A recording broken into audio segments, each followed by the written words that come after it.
नमस्कार, आप देख रहे हैं 4 PM और मैं हूं अभिषेक मिश्रा। लोकसभा चुनाव के नतीजे आने के बाद बिहार एनडीए में कलह मची हुई है।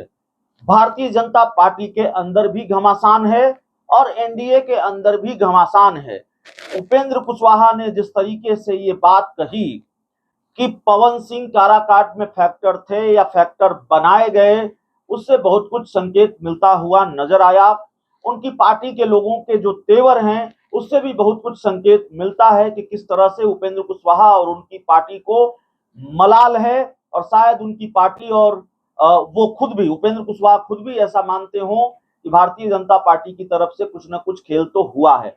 हालांकि उपेंद्र कुशवाहा जिस तरीके से ट्वीट करके एनडीए की एकता को लेकर चिंता जाहिर कर रहे हैं, एनडीए के नेताओं को नसीहत दे रहे हैं और बाकी बातें कर रहे हैं, एक तरह से उनकी तरफ से मैसेज देने की कोशिश है कि वो एनडीए में हैं।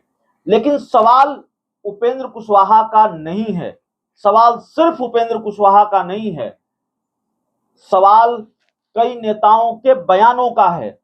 जिस तरीके के बयान, जिस तरीके के राजनीतिक घटनाक्रम देखने को मिल रहे हैं, उससे ये सवाल है कि क्या बिहार एनडीए में सब कुछ ठीक है।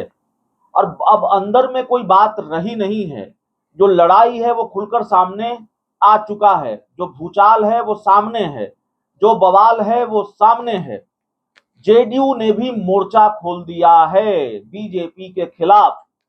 नीतीश कुमार के करीबी MLC, JDU MLC Khalid Anwar, जो अपने बयानों के लिए ज्यादा चर्चा में रहते हैं, और उनका बयान एक बार फिर सामने आया है और जेडीयू के एमएलसी ने जो कुछ भी कहा है वो सीधे तौर पर भारतीय जनता पार्टी को हम पर हमला है। भारतीय जनता पार्टी पर निशाना भी साधा गया है, बीजेपी को आईना भी दिखाया गया है। खालिद अनवर का बयान ये बताने को काफी है कि बिहार एनडीए में क्या चल रहा है। दरअसल एक समीक्षा बैठक को लेकर बवाल है एनडीए में।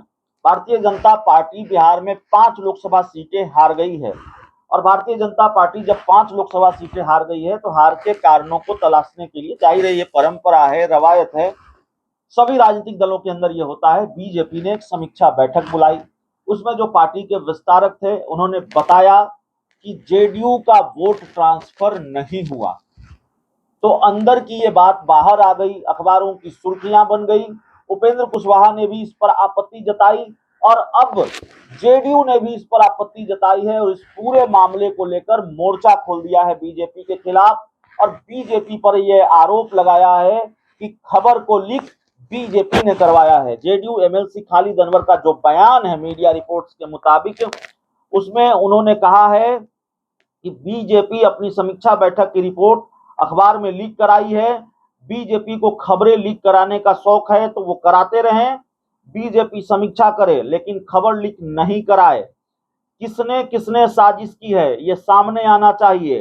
बीजेपी से कहना है कि आइए हम लोग के साथ बैठक करिए, उन काले भेड़ों का पता चल जाएगा कि किसने एनडीए को हराने का काम किया है।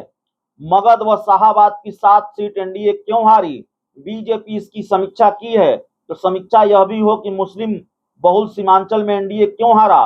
बिहार में एनडीए 40 से 30 सीट जीता, लेकिन बीजेपी ये मानती है कि 30 सीट नीतीश के गुडविल, क्रेडिबिलिटी व जेडीयू के कारण एनडीए जीता है। उपेंद्र कुशवाहा ने भी इस पर आपत्ति जताई थी और अब खालिद अनवर ने भी आपत्ति जताई है। तो कुशवाहा के बाद जेडीयू ने भी आपत्ति जताई है। जेडीयू ने तो खुलकर कह दिया है कि बीजेपी ने ये खबर लीक कराई है। उपेंद्र कुशवाहा ने जो बात सधे अंदाज में कही, वही बात खालिद अनवर ने बहुत खुलकर कह दिया और भारतीय जनता पार्टी को लेकर यह कह दिया कि बीजेपी को अगर खबरें लीक कराने का शौक है तो वो खबरें लीक कराते रहे, लेकिन उन काले भेड़ों का पता चलना चाहिए जिन्होंने एनडीए को हराने का काम किया है। तो खालिद अनवर ने मोर्चा खोल दिया है भारतीय जनता पार्टी के खिलाफ। एनडीए में क्या चल रहा है अब फिर ये बताने की जरूरत रही नहीं है। जिस तरीके से ये चीजें सामने आ रही हैं, जेडीयू ने वो मदद नहीं किया, जेडीयू के लोगों ने वोट नहीं किया, जेडीयू का वोट ट्रांसफर नहीं हुआ बीजेपी को, तो बीजेपी हार गई। ये बीजेपी की समीक्षा बैठक में ही बात निकलकर सामने आई है। इस पूरी रिपोर्ट में इतना ही। बहुत बहुत धन्यवाद।